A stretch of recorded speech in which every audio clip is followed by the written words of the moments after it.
Perkenalkan, nama saya Muhammad Fauzan sebagai marketing eksekutif dari Magalarva.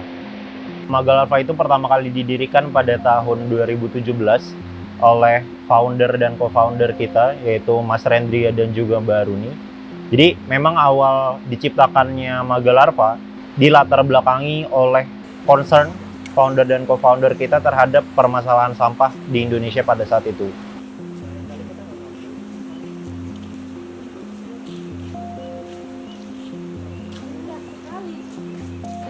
Sampah di Indonesia itu lumayan cukup banyak gitu ya dibandingkan dengan negara-negara lain. Dan setelah kita mencari tahu lebih dalam, kita menemukan bahwa ternyata dari sekian banyak sampah yang dihasilkan di Indonesia, salah satu sampah dengan persentase terbanyak adalah sampah sisa makanan.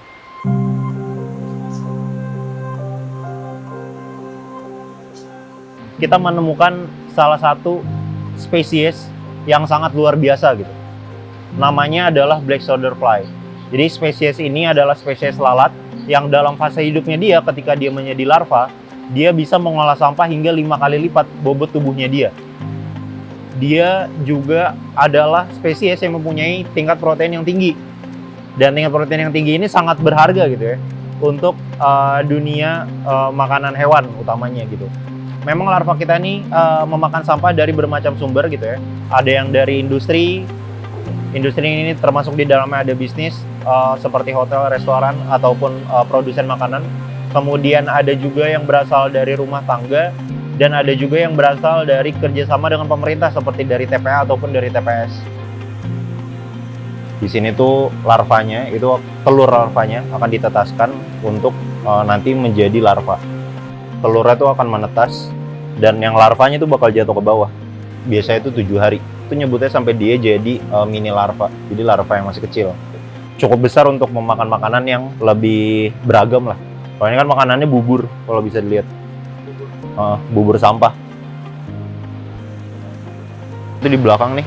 Ini sebenarnya agak berantakan, tapi ya ini biasanya kita nyiapin sampahnya di situ tuh. Kalau misalnya mau lihat, itu stek isinya sampah semua tuh. Yang itu udah siap dikasih makan ke larvanya. Selanjutnya tuh fase growing. Jadi fase growing itu larvanya dikasih makan secara intens, secara terus-menerus setiap hari selama waktu kira-kira 7-10 hari sampai dia siap dipanen. Jadi stek-stek ini tuh larva dikasih makan setiap hari.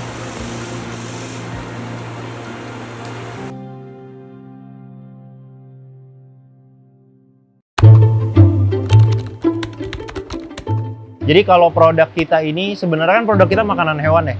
Nah, makanan hewan yang sebenarnya cukup luas penggunaannya.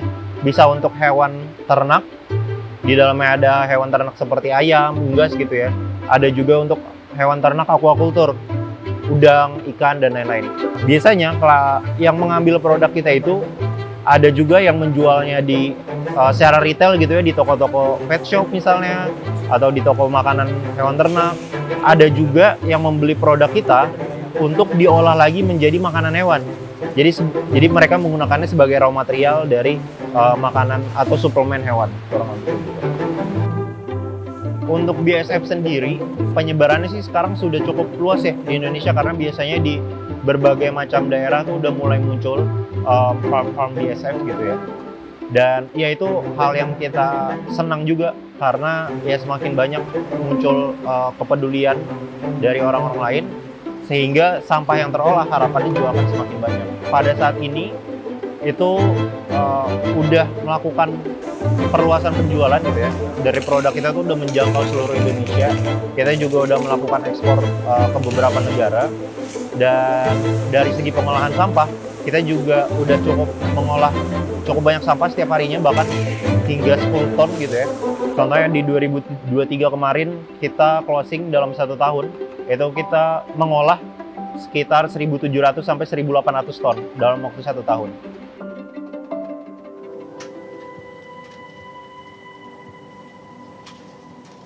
Kalau mungkin orang kan taunya, wah limbah plastik bahaya, tidak terurai segala macam.